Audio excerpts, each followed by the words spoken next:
नमस्कार, स्वागत आहे आपल्या अजून एका नवीन व्हिडिओमध्ये। तर आज आपण जवसाची चटणी कशी करायची तर ते बघणार आहोत आजच्या व्हिडिओमध्ये। तर चला आपण त्याला सुरुवात करूया। इथं मी काय केलंय, एक वाटी जवस घेतलाय बघा। ते एकाने चांगलं निवडून घेतलं, त्यात खडे काय आहेत का ते बघून घेतले। मातीचे खडे त्याचे राहतात ना, हे आपल्या शेतातलं आहे जवस। ते जवस निवडून घेतलं, एक कढई गरम करायला ठेवली, त्याच्यामध्ये ते सगळं जवस टाकून दिलं।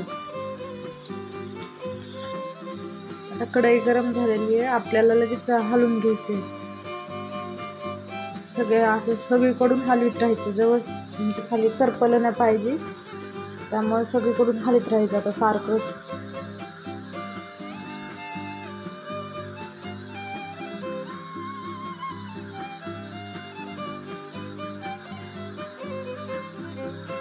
बघा त्याचा आता ना हलवीत राहिलं तर आपण सारखं, तर त्याचा ना कलरच बघत बदललाय। 5 मिनिटं हलवायचं, त्याला कलर बदललाय, ते जरासं आता फिवायला लागलंय, भाजायला लागलंय। त्याला भाजल्यानंतर हे बघा हळूच बघा बारीक कसे तड तड तड तड उडायला लागलं, म्हणजे आपलं जवस भाजायला लागलंय। आता सुरुवात झाली, मग आता सगळीकडून भाजलं पाहिजे, त्याच्यामुळे सारखं हलवून घ्यायचं।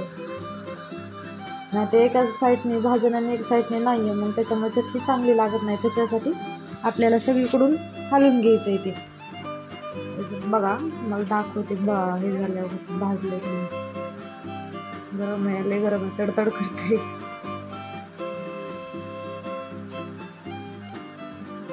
हे बघा आता आपलं जवस भाजून तयार झालेलं आहे।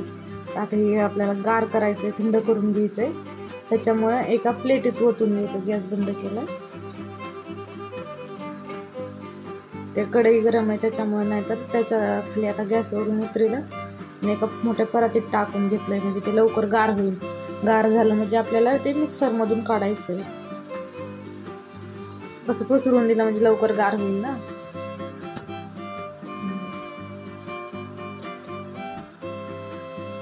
आता ते गार झाले, आपण त्याला चटणीला अजून काय काय लागतं बघू।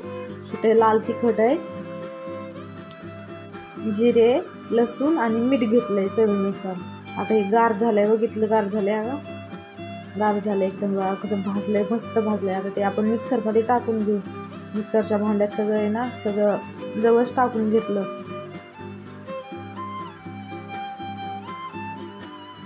थंड झाल्यावरच काढायचं, ते गरम गरम काढायचं नाही। गरम गरम ना ते गरम गरम निघत नाही, ते भगऱ्या भगऱ्या होतं ना, त्याच्यामुळे थंड झाल्याच्या नंतरच जवस काढायचं। आता हे सगळं टाकून घेतलं जवस त्या मिक्सरच्या भांड्यात, आणि एकदा हलवून घेतलं, म्हणजे मिक्सरच्या भांड्यात काढलं बघा। ते झाले बारीक, त्याच्यात आता लसूण टाकला, 1 चमचा आपलं जिरे होतं, जिरे टाकून दिलं।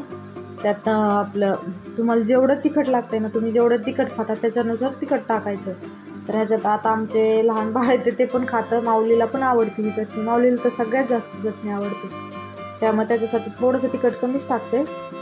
तिखट टाकलं 1.5 चमचा, आणि मीठ टाकला, मीठ टाकून घेतलं, आणि ते ना मिक्सरला लावून घ्यायचं, आपल्याला मिक्सर करून घ्यायचं बघा। ते सगळं एकजीव होतं, एकदा दोनदा हलवून बघितलं झालंय का नाही, तर हा काही आपली चटणी तयार झालेली आहे। बघितलं झाली, तर आता मी काय करते, झाली ना तर आपल्या एका भरणीत काढून ठेवते। आता ही आम्हाला ना चांगली 15-20 दिवस जाते। 15-20 दिवस झाले की लगेच दुसरी तयार करायची अजून, म्हणजे ताजी ताजी चटणी। बघा आपली चटणी तयार झालेली आहे। जर तुम्हाला ही जवसाची चटणी आवडली असेल तर आपल्या व्हिडिओला लाईक करा, शेअर करा आणि कमेंट करा। तर भेटूया आपण अशाच अजून एका नवीन व्हिडिओमध्ये।